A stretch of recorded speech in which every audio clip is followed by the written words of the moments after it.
कितना बड़ा से बड़ा सिद्ध हो, अमलात्मा विमलात्मा और बड़ी बड़ी सिद्धियां उसके जीवन में, बड़े बड़े चमत्कार क्यों न प्रकट हो रहे हों,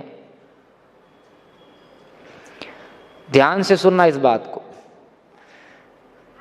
और वो सब चमत्कार प्रत्यक्ष लोगों के देखने में आए, अनुभव में आए, उसके बाद भी अगर उस चमत्कारी पुरुष के द्वारा कही जाने वाली बातें यदि शास्त्र के विरुद्ध हैं तो दूर से लंबी दंडवत कर लेना चाहिए।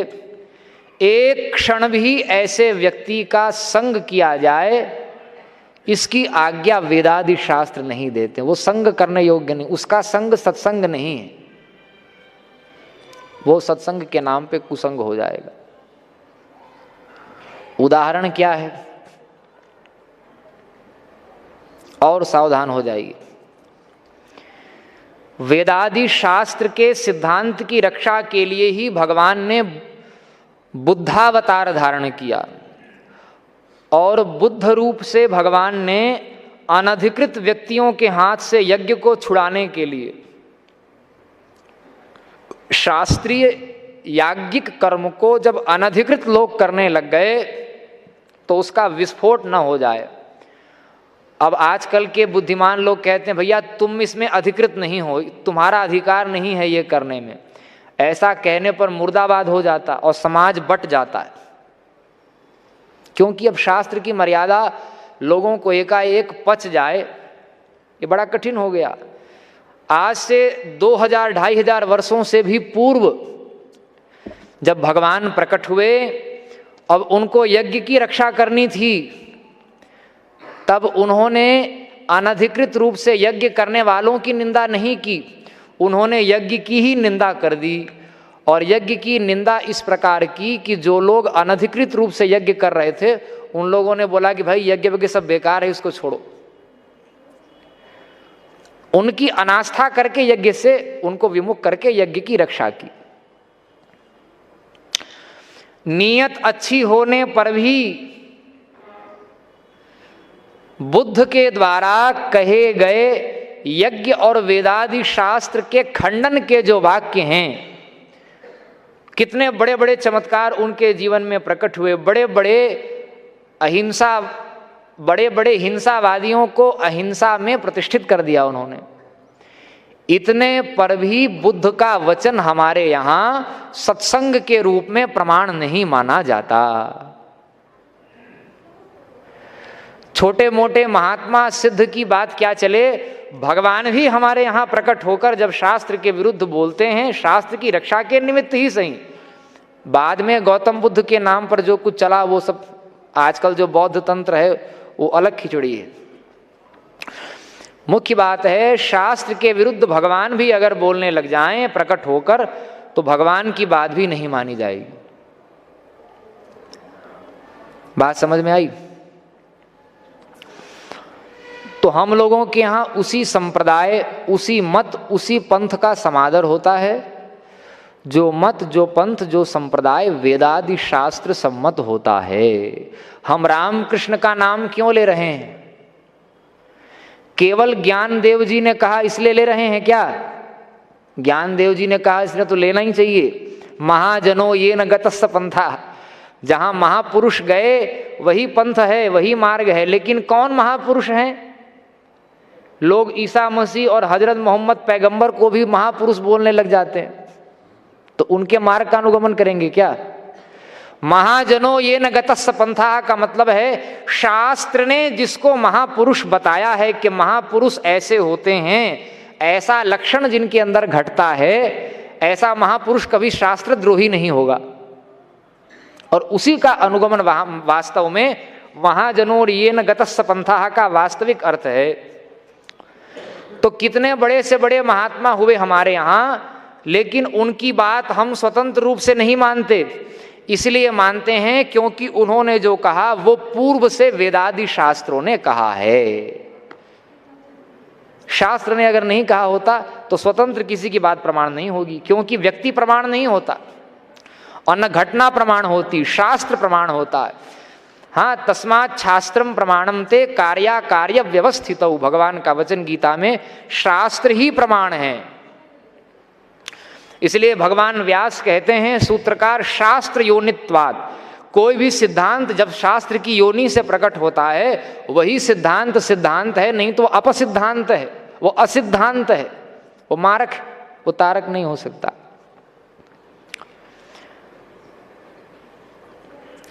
तो भगवत पाद शिवावतार आद्य शंकराचार्य भगवान तक श्रीमन नारायण से लेकर अनादि काल से श्रुतियों का जो अर्थ करने का ढंग था, जो तरीका था, जो पद्धति थी, वो नारायण से ब्रह्मा, ब्रह्मा से वशिष्ठ, वशिष्ठ से पराशर, पराशर से व्यास, व्यास से शुकदेव, शुकदेव से गौड़पाद, गौड़पाद से गोविंदपाद और गोविंदपाद से भगवतपाद शिवावतार आद्य शंकराचार्य भगवान तक शास्त्रों के अर्थ की परंपरा यथावत चली, उसी प्रकार चली। अद्वैत मत का प्रतिपादन शंकराचार्य जी ने किया, ऐसा दर्शन शास्त्र की पुस्तकों में लिखा रहता है। और नवसिखिया प्रोफेसर और उनके जो अभ्यर्थी शोधार्थी छात्र होते हैं वो इसी प्रकार पढ़ते भी और इसी प्रकार मंच पर बोलते भी रहते हैं। लेकिन यह बात ठीक नहीं है। शंकराचार्य भगवान ने अद्वैत मत का प्रतिपादन नहीं किया। अरे अद्वैत तो अनादि सिद्ध है, श्रुतियों ने अद्वैत का प्रतिपादन किया है। ब्रह्मा, विष्णु, श्रीमन नारायण और जितने पूर्वाचार्य हुए हैं सबके मत में श्रुतियों का जो तात्पर्य है वो अद्वैत रूप ही है। शंकराचार्य जी ने भाष्य के रूप में उसको विशेष रूप से ख्यापित किया। तो ब्रह्म सत्यम जगन मिथ्या जीवो ब्रह्मैवनापरः, ये शंकराचार्य का वाक्य नहीं है, ये शुक्र रहस्योपनिषद में यथावत ये सब वाक्य प्राप्त हैं। उपनिषद के वाक्य को शंकराचार्य ने उद्धृत किया। शंकराचार्य का स्वतंत्र वाक्य नहीं है, वो रचना शंकराचार्य की नहीं है। तो ध्यान से सुनिए। लेकिन जब भाष्यकार भगवतपाद भगवान शंकराचार्य महाभाग प्रकट हुए, जिस समय मूर्ति भंजकों के कारण, वेद विरोधियों के कारण हमारे चारों धाम लुप्त हो गए थे, जगन्नाथ, द्वारिकानाथ, रामेश्वरम, बद्रीनाथ, इनका दर्शन सुलभ नहीं था। 52 शक्ति पीठों का दर्शन सुलभ नहीं था। 12 ज्योतिर्लिंगों का दर्शन सुलभ नहीं था। जब ये सब लुप्त हो गए और पांडवों की परंपरा में जो राजा सुधन्मा थे वो भी बौद्ध राजा बन गए थे, उस समय भगवतपाद शंकराचार्य भगवान प्रकट हुए।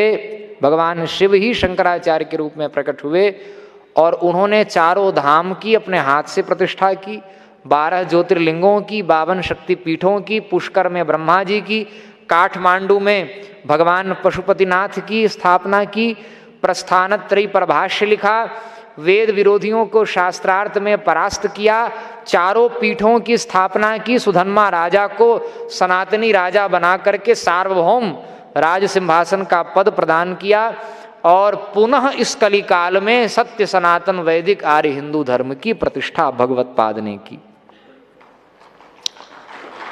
32 वर्ष में शंकराचार्य जी ने जो किया वो बड़ा से बड़ा सिद्ध 32,000 साल में भी नहीं कर सकता। वो साक्षात भगवान भूत भावन विश्वनाथ हैं। इसलिए शंकरो शंकर साक्षात, वे साक्षात शिव हैं। कोई मनुष्य कर सकता है ये काम? एक राम मंदिर बनाने में 500 बरस लग गया वापस लेने में, और उसकी भी हालत क्या है ठीक ठीक से विचार किया जाएगा प्रतिष्ठा आदि के प्रकल्प को दे करके तो उसमें कितनी शास्त्रीयता है, कौन यजमान है, तो ये सब कोई चर्चा का विषय ही नहीं रह गया आजकल। आजकल बहुमत का जमाना है, लेकिन शास्त्र बहुमत से नहीं चलेगा। हमारे पूज्य गुरुदेव कहते हैं बहुमत के आधार पर आंख का ऑपरेशन अगर किया जाए और फिर क्या हाल होगा सोचिए आप। तो आद्य भगवान शंकराचार्य महाभाग तक शास्त्रों के अर्थ की परंपरा यथावत थी, लेकिन जब कलिकाल आया तब इतना ऊंचा जो सिद्धांत है श्रुतियों का, एकाएक बहुत ऊंचा सिद्धांत कैसे हाथ लगेगा सबके। इसीलिए बाद के आचार्यों ने उस अद्वैत की सहिष्णुता लोगों में एकाएक नहीं आएगी, उतनी ऊंची स्थिति नहीं होगी। इसलिए उस सिद्धांत जो बहुत गरिष्ठ सिद्धांत है, उस गरिष्ठ सिद्धांत को हल्का किया। जहां तक जीव की गति सोपानक क्रम से, तो द्वैत का आश्रय पहले जीव ले, क्योंकि द्वैत में उसकी बुद्धि फंसी होती है। द्वैत के बाद उससे कुछ ऊपर उठे विशिष्टाद्वैत का आश्रय ले, और फिर उससे कुछ ऊपर उठे अचिंत्य भेदाभेद का आश्रय ले, और फिर उससे कुछ ऊपर उठे द्वैताद्वैत का आश्रय ले, और फिर उससे कुछ ऊपर उठे शुद्धाद्वैत का आश्रय ले, और फिर उससे ऊपर उठे तो केवलाद्वैत में उसकी मति प्रतिष्ठित होने में समर्थ होगी। एकाएक सीधे 10वीं सीढ़ी पर पैर रखना चाहे, यही हम लोग आते हैं चढ़ने के लिए तो पहली सीढ़ी दूसरी सीढ़ी में पैर रख कर आए ना, सीधे 10वीं सीढ़ी पर आएंगे तो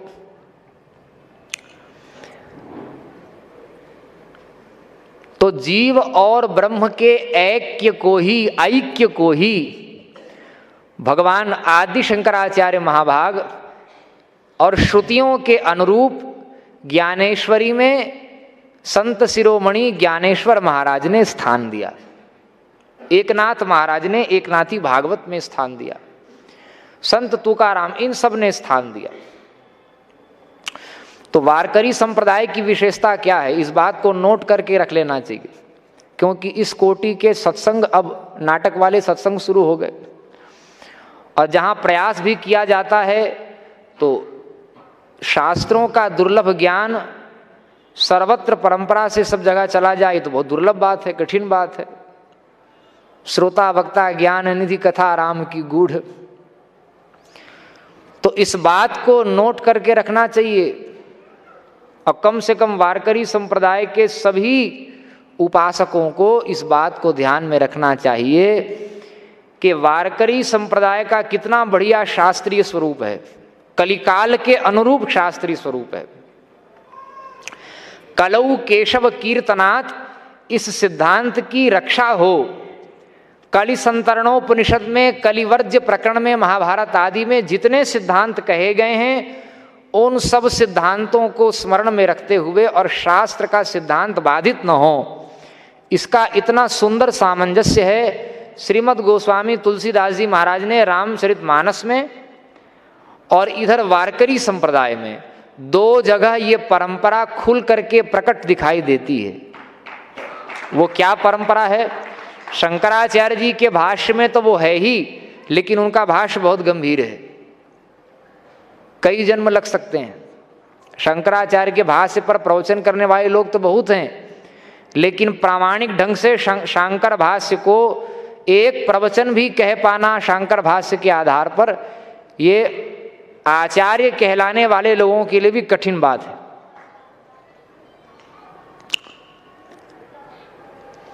ध्यान से सुनिए इस बात को। सिद्धांत के रूप में बहुत से लोगों ने, हम किसी का नाम नहीं ले रहे हैं, लेकिन बहुत लोगों ने कहा कि भाई अद्वैत को जब मानोगे तो अद्वैत को मानकर भक्ति कैसे होगी? जब जीव और ब्रह्म एक ही हो गया तो कौन किसका भजन करे, कौन किसका अर्चन करे, कौन किसका कीर्तन करे और कौन पालकी यात्रा निकाले? सारा सिद्धांत जब दो मिलकर एक ही हो गए तब तो उपास्य उपासक भाव बनेगा नहीं। ऐसा बहुत लोगों ने पूर्व पक्ष रखा और ऐसा कह करके कि द्वैत के सिद्धांत को स्वीकार करने पर ही भक्ति संभव होगी, ऐसा प्रायः भक्ति का नाम लेने वाले लोगों ने कहा है। उसका खंडन नहीं है, किसी न किसी अंश में उसको हम स्वीकार करते हैं, हम मानते हैं, चलिए अच्छी बात है आपकी। लेकिन अद्वैत को स्वीकार करते हुए भक्ति ही नहीं, भक्ति के चरमोत्कर्ष को प्राप्त किया जा सकता है, इसका जीता जागता प्रमाण है संत ज्ञानेश्वर, और इसका जीता जागता प्रमाण है समग्र वारकरी संप्रदाय। प्रमाण है कि नहीं? बहुत लोगों ने कहा सख्य भाव, दास्य भाव, और वृंदावन में चले जाएं तो वहां रसोपासना है, कांत भाव, ये कैसे संभव होगा? लेकिन भैया परम गहनतमा जो उपासना है, जिसको रसोपासना वैष्णव प्रस्थान में सब लोगों ने माना है, उस वैष्णव प्रस्थान में जो मंजरी भाव, नंद नंदन व्रजेंद्र नंदन श्याम सुंदर निभृत निकुंज विहारी रासेश्वर भगवान, जहां सामान्य साधक का सिद्ध का प्रवेश नहीं, भूत भावन भोले बाबा भी जब रास में प्रवेश करते हैं तो फिर हाँ लहंगा फरिया पहनकर गोपी बनकर ही प्रवेश मिला। तो जो गूढ़तम हृदय है रसोपासना का, उस रसोपासना के परमाचार्य भगवद रसिक देव जी का इतना सुंदर एक दोहा है। जैसे अभंग होता है ना, अभंग वहाँ ध्रुपद की परंपरा और श्री रामानंद संप्रदाय में, राधा वल्लभ संप्रदाय में, निम्बार्क संप्रदाय में, निम्बार्क के ही तटिया स्थान की परंपरा में, ये सब जो रसिकाचार्यों के संप्रदाय, पुष्टि मार्ग में वहाँ ध्रुपद की परंपरा है, महाराष्ट्र में उसी के स्थान पर अभंग है। बात वही है, छंद में भाषा में अंतर है, भाव में कोई अंतर नहीं है। तो अलग अलग डाल हैं, आम की डाल कोई दाएं निकली कोई बाएं निकली, लेकिन उससे प्रकट होने वाले फल में रस सब एक बराबर है। थन चार हैं लेकिन निकलने वाला दूध जो है वो एक ही है। तो वहां भगवद रसिक जी कितनी सुंदर बात, कोई सिद्धांत को आप मानिए, द्वैत को मानिए, विशिष्टाद्वैत को मानिए, कुछ मानिए, भगवान के शरणागत होकर के भगवान नाम रूप लीला धाम का अगर ईमानदारी से आपने आश्रय लिया है तो वो ईमानदारी से द्वैती बन के भी अगर आप भक्ति करेंगे तो वो अद्वैत में प्रतिष्ठा करा देगी भक्ति, उसके फल के रूप में अद्वैत की प्राप्ति हो जाएगी। ध्रुव जी प्रमाण हैं। मैं श्रीमन नारायण का वासुदेव मंत्र का वो भजन कर रहे थे, नमो भगवते तुभ्यम वासुदेवाय धीमहि प्रद्युम्नाय निरुद्धाय नमः संकर्षणाय च। चतुर्व्यूहात्मक नारायण का ध्यान करते हुए और उसके बाद श्रीमन नारायण के चतुर्भुज शंख चक्र गदा पद्मधारी भगवान का ध्यान ध्रुव जी कर रहे हैं। अब ध्रुव जी तो कौन हैं? ध्याता हैं और भगवान ध्येय हैं, और ध्याता और ध्येय को जोड़ने वाला जो बीच में तत्व है वो क्या है? ध्यान। क्या है? ध्यान है। ध्यानात्मक भजन है, ध्यानात्मक कीर्तन कर रहे हैं ध्रुव जी। अब नारायण का चिंतन करते करते करते करते करते करते करते इतनी अधिक तादात्म्यापत्ति, इतनी अधिक तादात्म्यापत्ति नाम रूप में भगवान के हो जाए कि अब अहमिति शून्य हो गई कि मैं ध्याता हूं, ध्यान कर रहा हूं और भगवान मेरे ध्येय हैं। जब तक इस प्रकार की त्रिपुटी है, जब तक इस प्रकार का द्वैत है तो वो द्वैत बाधक नहीं है। अरे ये मेरी पत्नी है, ये मेरी संपत्ति है, मेरी ही है, उसे कोई लूट कर न ले जाए, ये द्वैत मारक है। लेकिन अगर भक्ति के लिए इस प्रकार का द्वैत लेकर भी बैठे तो उसका पर्यवसान कहाँ होगा जान लीजिए। उसका पर्यवसान हुआ कि वो ध्येय भगवान का ध्यान करते करते करते करते ध्याता, आत्मरूप ध्याता की विस्मृति हो गई और बीच में कोई ध्यान नाम का तत्व है इसकी भी विस्मृति हो गई और केवल श्रीमन नारायण से तादात्म्यापत्ति उनकी होकर के शेष रही। जब भगवान प्रत्यक्ष प्रकट हो गए ध्रुव जी के सामने तब भी वो नेत्र नहीं खोल रहे थे। क्यों? क्योंकि अब तो आत्मरूप हो गए, अब ध्येय भगवान मात्र शेष रहे। अब ध्याता और ध्यान दोनों ध्येय में विलीन हो गए। ध्याता भी ध्येय रूप हो गया और ध्यान भी ध्येय रूप हो गया। बोलो, द्वैत के गर्भ से अद्वैत की सिद्धि हो गई और इसी का नाम भक्ति है। भक्ति का मतलब क्या है? भक्तेषु गोविंद स्वरूप कर्त्री। अरे जो भक्त को साक्षात गोविंद का रूप प्रदान कर दे उसी का नाम भक्ति है। पद्म पुराण का यह वचन है। स्वस्वरूपानुसंधानम भक्तिरित्यभिधीयते। अच्छा, दिन का विलोमार्थक क्या होगा? दिन माने दिवस, उसका विपरीत शब्द क्या होगा? रात्रि। सुख का विपरीत शब्द क्या होगा? दुख। ऐसे ही भक्ति का विपरीत शब्द क्या होगा? क्या होगा? भक्ति का विलोमार्थक है विभक्ति। हम लोग संस्कृत में जब बाल्यकाल में आरंभ करते हैं पढ़ना तो सबसे पहले पाणिनीय सूत्र को रटाया जाने के साथ साथ कहा जाता है शब्दों के रूपों को रटो। अब एक शब्द दे दिया, राम से ही प्रयास शुरू करते हैं तो पढ़ेंगे रामः रामौ रामाः, इस प्रकार रामम, फिर आगे के चलेंगे तो अलग अलग विभक्ति हैं और एक वचन, दो वचन, बहुवचन है, तो 7 ही विभक्तियों को लेकर के कम से कम 21 बन जाएगा कि नहीं? कम से कम 21 बन जाएगा, और संबोधन को पृथक ले लें तो 24 बन जाएगा। एक ही शब्द के 24 रूप बन जाते हैं, उसी को शब्द रूप कहते हैं। तो बोलते हैं फिर कौन सी विभक्ति का प्रयोग हुआ, तब कहते हैं संबंध विभक्ति का प्रयोग होगा, ऐसा कहते हैं कि नहीं?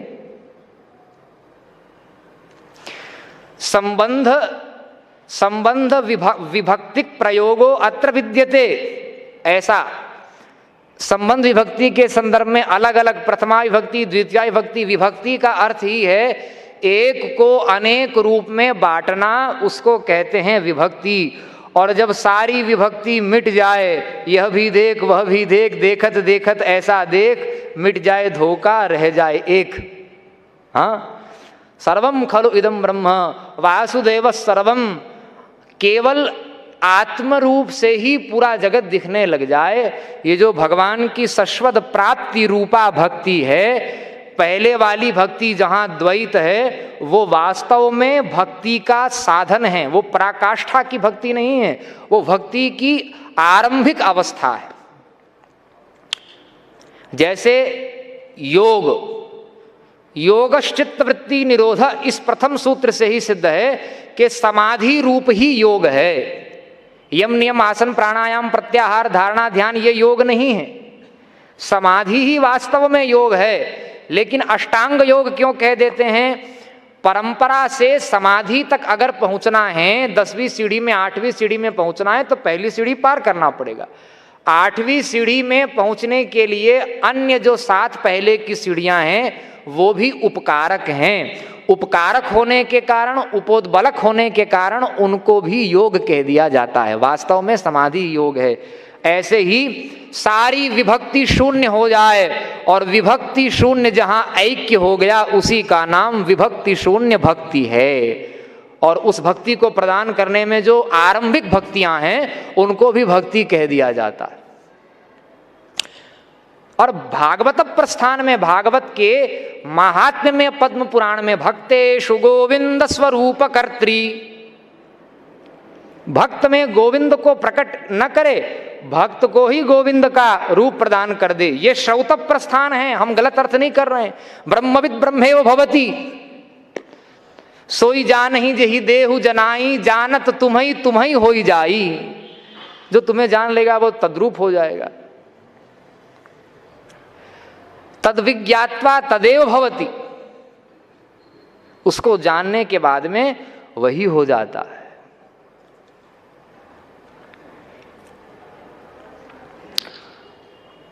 तो उस भक्ति को, जो भक्ति का वास्तविक स्वरूप है, ठीक है, द्वैत का, विशिष्टाद्वैत का जिन लोगों ने आश्रय लिया, जो साक्षात निर्देश के पक्षधर नहीं बने, वो अन्य बहुत से जीवों के लिए, कल्याण के लिए साधन हैं। वे भी वैदिक संप्रदाय हैं, प्रामाणिक संप्रदाय हैं। लेकिन श्रुतियों का जो वास्तविक अर्थ है, जो श्रुतियों का चरम परम यथारूप सिद्धांत है, वो सिद्धांत भगवत्पाद शिवावतार भगवान शंकराचार्य जी ने श्रुतियों के अनुरूप अपने भाष्य में यथारूप उसको प्रतिपादित किया।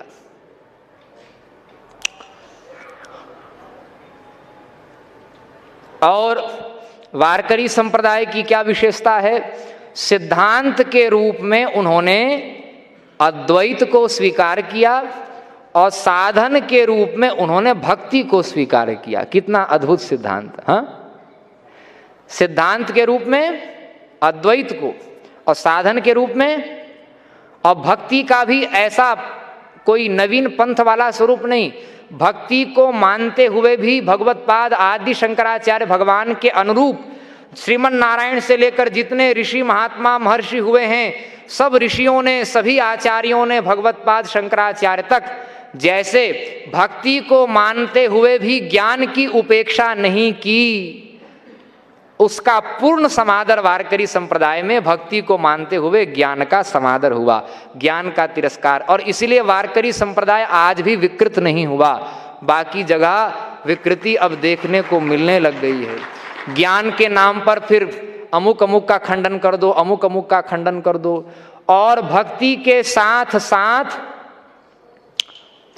ज्ञान का अनादर नहीं, भक्ति के साथ कर्मकांड का अनादर नहीं, और भक्ति के साथ में योग का अनादर नहीं। कितने बड़े योगी हैं। निर्विकल्प समाधि में स्थित होने के बाद भी अब संत ज्ञानेश्वर महाराज आज भी यहाँ मूर्तिमान साक्षात विराजमान हैं। इसके मूल में वेद का कौन सा सिद्धांत है? ये कोई मनमुखी बात तो नहीं है। इसके मूल में कोई ना कोई तो वैदिक सिद्धांत होगा। इसके मूल में वैदिक सिद्धांत यह है कि जिसे निर्विकल्प समाधि प्राप्त हो जाती है उसके प्राणों का लय अंतःकरण में हो जाता है। जब अंतःकरण से प्राण तादात्म्यापन्न हो जाते हैं तब समाधि, और जब प्राण से अंतःकरण तादात्म्यापन्न हो जाता है तब सुषुप्ति, जो हम सबको प्राप्त होती है। प्राण से अंतःकरण जब तादात्म्यापन्न हो जाए तो सुषुप्ति, और अंतःकरण से ही जब प्राण तादात्म्यापन्न हो जाए फिर प्राण निरपेक्ष जीवन होता, उसको समाधि। और उस समाधि में स्थित जो समाधिनिष्ठ महापुरुष होते हैं, 1 इंच भी शरीर हिलेगा डुलेगा नहीं, और 1 क्षण की भी आयु नहीं बढ़ेगी। आयु नहीं बढ़ेगी। समाधि में बैठे 12 वर्ष के थे, 14 वर्ष के थे, 1000 साल बीत जाएगा तब भी शरीर की आयु उतनी ही बनी रहेगी।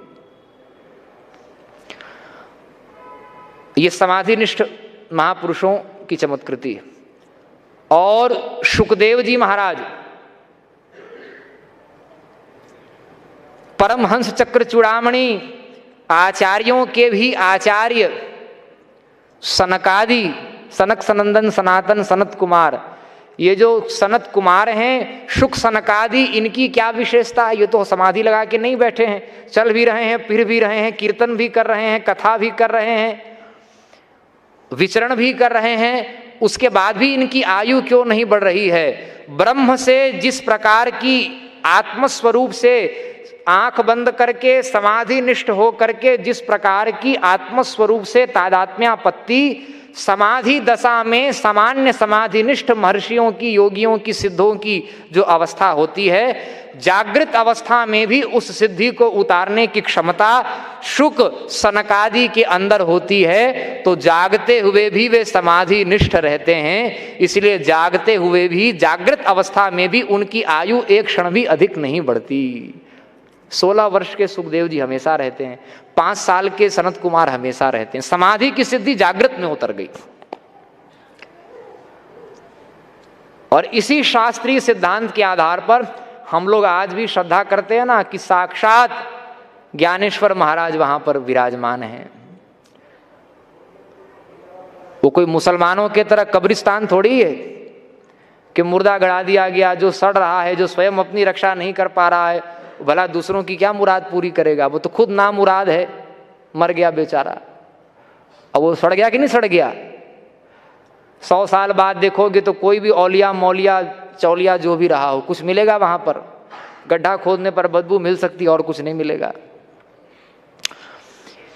लेकिन कब्र की पूजा का निषेध करने वाला वैदिक सनातन आर्य हिंदू धर्म, हम लोग महापुरुषों की समाधि में प्रणाम करते हैं जो जीवंत समाधि, क्योंकि वहां वो आज भी सशरीर साक्षात विराजमान है इस भावना से। और उसके मूल में यह योग का सिद्धांत है। तो इससे प्रमाण मिला कि नहीं मिला कि भक्ति के साथ, ज्ञान के साथ, कर्मकांड के साथ योग का भी पूर्ण समादर वारकरी संप्रदाय ने किया है। यह प्रमाण है कि नहीं? योग का भी समादर होना चाहिए। कुछ लोग योगी बन गए, कुछ भक्त बन गए, कोई बोलते हम भक्ति मार्गी हैं, कोई बोलते हम कर्म मार्गी हैं, कोई बोलते हम कर्म कांडी हैं, कोई बोलते हम ज्ञान मार्गी हैं। शंकराचार्य जी के नाम पर भी बहुत से मिशन ऐसे बन गए, बहुत सी संस्थाएं ऐसे बन गई, उन्हें ज्ञान तो एक अक्षर का भी नहीं होता शांकर भाष्य का, लेकिन उन्होंने शांकर भाष्य के नाम पे कितने लोगों को भगवत विमुख बना दिया। सगुण साकार ब्रह्म को गुड्डे गुड्डी का खेल बोल करके उनको विमुख बना दिया रामकृष्ण नारायण की भक्ति से। भाष्यकार भगवत्पाद शंकराचार्य भगवान ने नाम रूप लीला धाम, जगत के नाम रूप को मिथ्या कहा, वो तो श्रुतियों ने कहा। लेकिन भगवान के नाम रूप को शंकराचार्य जी ने मिथ्या नहीं कहा। भगवान तो सत स्वरूप हैं, जो सत है। अरे भैया, चीनी का अगर घोड़ा बना लो, हाथी बना लो, अब उसकी पूंछ खा लो, चाहे मृता प्रश्ने मातरः